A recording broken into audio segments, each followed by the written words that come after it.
नमस्कार विद्यार्थी मित्रों,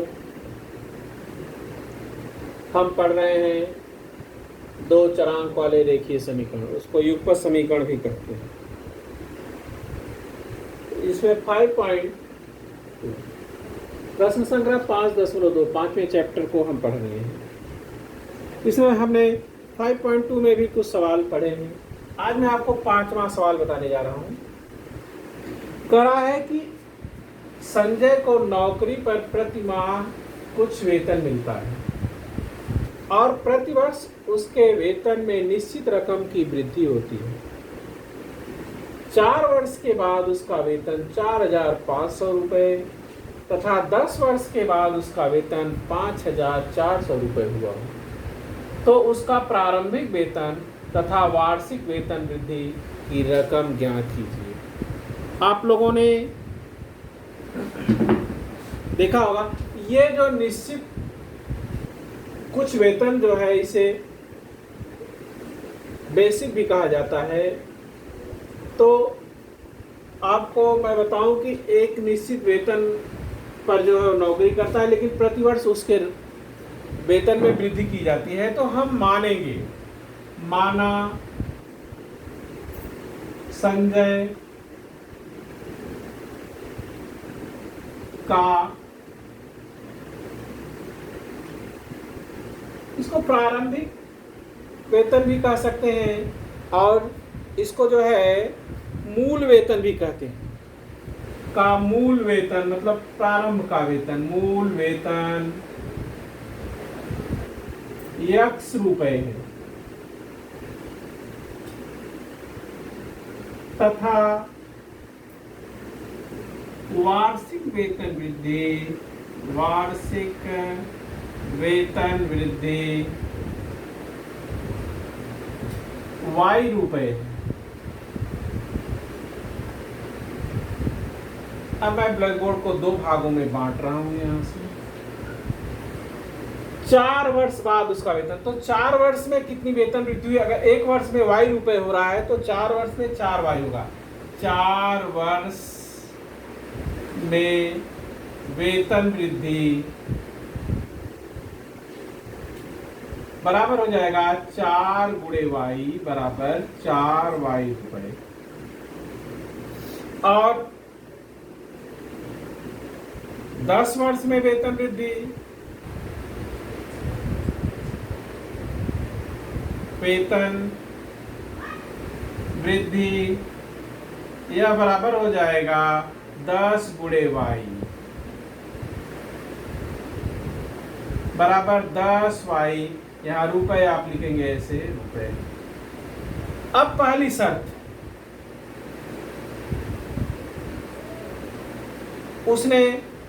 उसका प्रारंभिक वेतन x है, इसमें न कोई कमी हो रही न कोई वृद्धि हो रही है।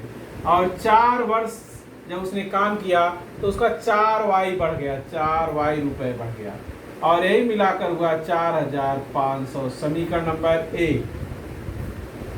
दूसरी शर्त,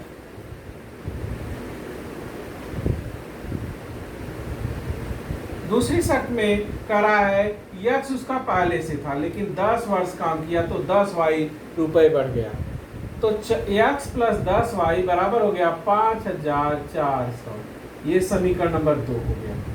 अब यहाँ विलोपन विधि का प्रयोग करेंगे तो x को आप हटा सकते हैं। कैसे हटेगा? समीकरण 1 ऋण 2, 1 में से 2 को हमने घटा दिया। जब घटाया तो इसका चिन्ह यहाँ बदल गया, यहाँ और ये x से x घट गया।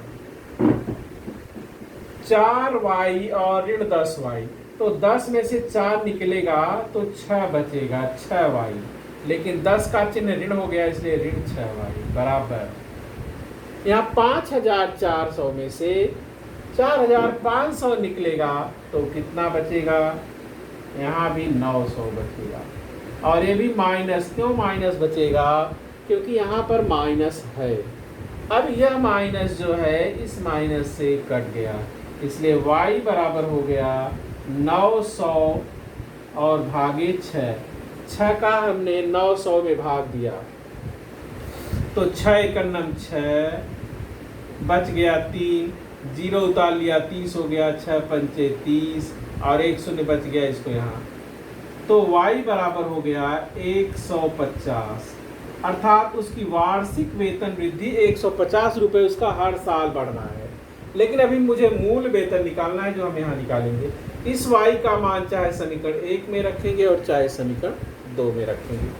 तो हमने y का मान समीकरण 1 में रख दिया। समीकरण 1 में रखने पर समीकरण 1 है क्या, x प्लस 4y और बराबर 4500। अब x और प्लस 4y का मतलब होता है 4 गुणे y गुणे 150 बराबर 4500। x प्लस 150 में 4 का गुणा कर दिया तो 600 आएगा बराबर 4500। पक्षांतर करेंगे तो x बराबर हो जाएगा 4500 माइनस 600। x बराबर हो गया 3900। उसका प्रारंभिक वेतन हो गया 3900 और उसका वार्षिक वेतन वृद्धि हो गया 1500। तो इसका उत्तर लिखेंगे। इसलिए संजय का मूल वेतन